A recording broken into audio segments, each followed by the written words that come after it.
ఇంట్లో మా నాయన మొహం చూడలేక ఎదురుగా గోడ మీద ఉండే మా అమ్మనట్ట చూసి తట్టుకోలేక బయట తిరుగుతూ ఉంటాను. అట్టనే నేను గాలుని కాదు పాపా. మీరందరూ ఊహించుకున్న మాదిరి చెడ్డోడనైతే కాదు. ఇంట్లో వాళ్ళు గాలుడని ఓ పేరు తగిలించేసినారు.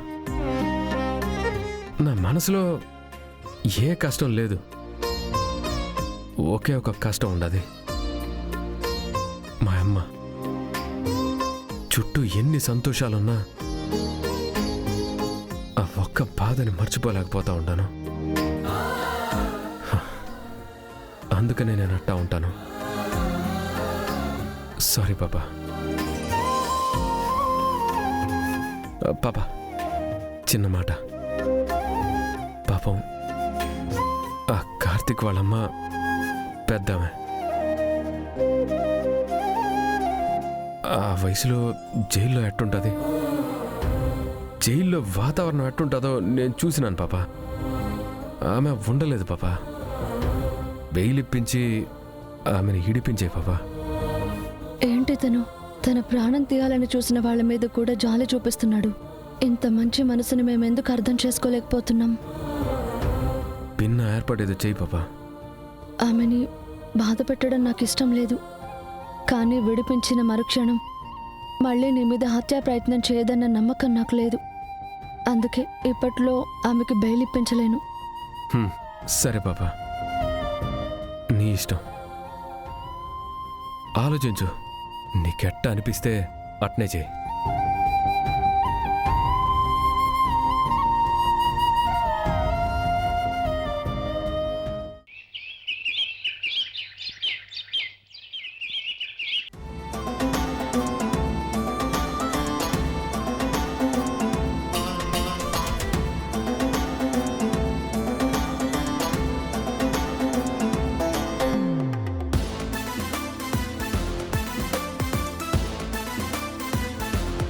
హారతి తీసుకో.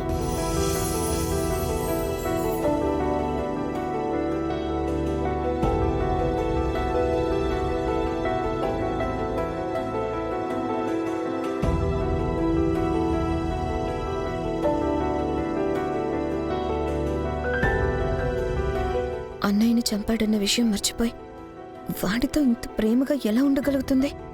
వాడికి హారతిచ్చి బొట్టు పెట్టడం ఏంటి? అసలు ఏమైంది దీనికి?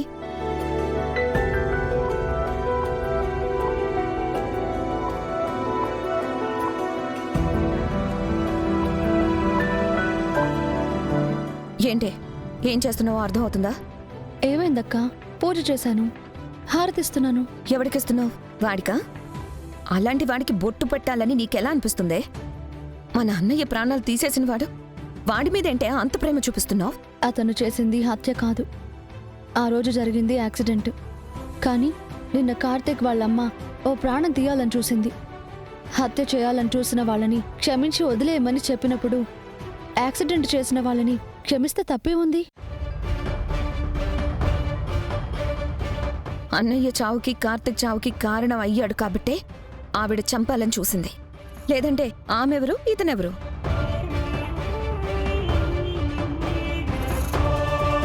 నువ్విలా ప్రతిదానికి అతన్ని వెనకేసుకురావద్దు. తప్పు చేసినప్పుడు తప్పు చేశాడు అన్నాను, మంచి చేసినప్పుడు మంచి చేశాడని చెప్పాను. మనకి నచ్చితే ఒకలాగా, మనకు నచ్చకపోతే ఇంకోలాగా మాట్లాడకూడదక్కా. నువ్వు మారిపోయావే, బాగా మారిపోయావు. చూడక్క, నువ్వు అనుకున్నట్టుగా నేనేం మారలేదు. అన్నయ్యని చంపిన విషయంలో చిరంజీవిని నేనెప్పటికీ క్షమించలేను. అలాగే నాకిష్టం లేకుండా నా మెడలో తాళి కట్టాడన్న విషయం కూడా నేను మర్చిపోలేను. మర్చిపోలేదు అంటూనే మర్చిపోతున్నావు. నీకది అర్థం కావట్లేదు, నాకు బాగా అర్థమవుతుంది. అక్క,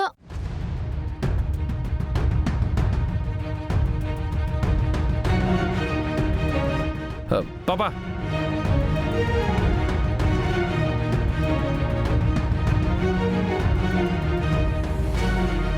చూడు పాపా, ఇప్పటికీ చెప్తాను, నీ మెడలో నేనేమి కావాలని తాళి కట్టలేదు. వాడి వల్ల నీ జీవితం నాశనం కాకూడదనే కట్టినాను. ఇది నిజం. కావాలంటే ఈ హారతి మీద చచ్చిపోయిన మా అమ్మ మీద ఒట్టేసి చెప్తాను.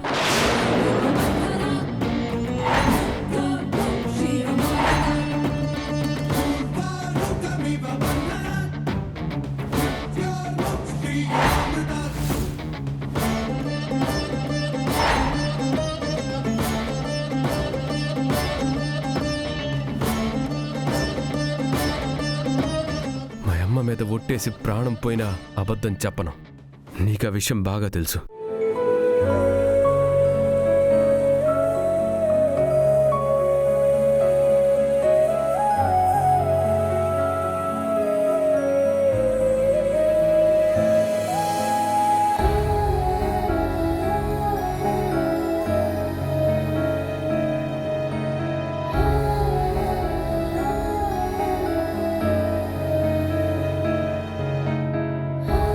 చచ్చిపోయిన మా అమ్మ మీద ఒట్టేసి చెప్తాను.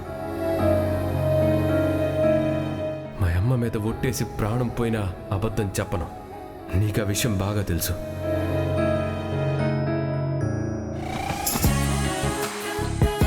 ఓ పాపా, ఓ షర్ట్ ఇస్తువా? సరే.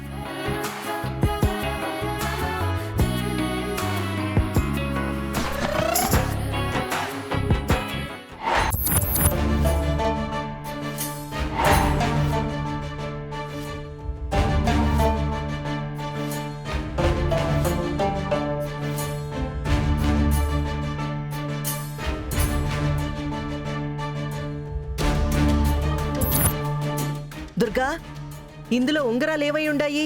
ఖాళీ డబ్బా కనిపిస్తుండాది. ఉంగరాలు తీసుకోగానే నేరుగా తీసుకెళ్లి గదిలోనే పెట్టాను. ఇప్పుడు ఏమైపోయి ఉంటాయి? షర్ట్ ఏది పాపా? ఇంతకు ముందు ఏం చెప్పావు? అతని నుంచి నన్ను కాపాడటానికి నా మెడలో తాళి కట్టావా? నీ మనసులో ఏమీ లేదా? ఏమీ లేనప్పుడు హ్మ్, ఇవి నీ గదిలో ఎందుకున్నాయి?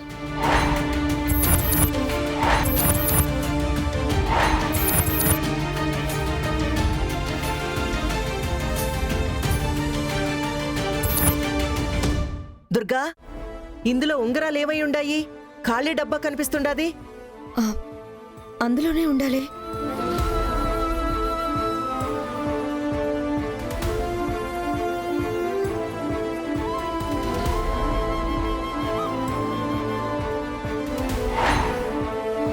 చెప్పు.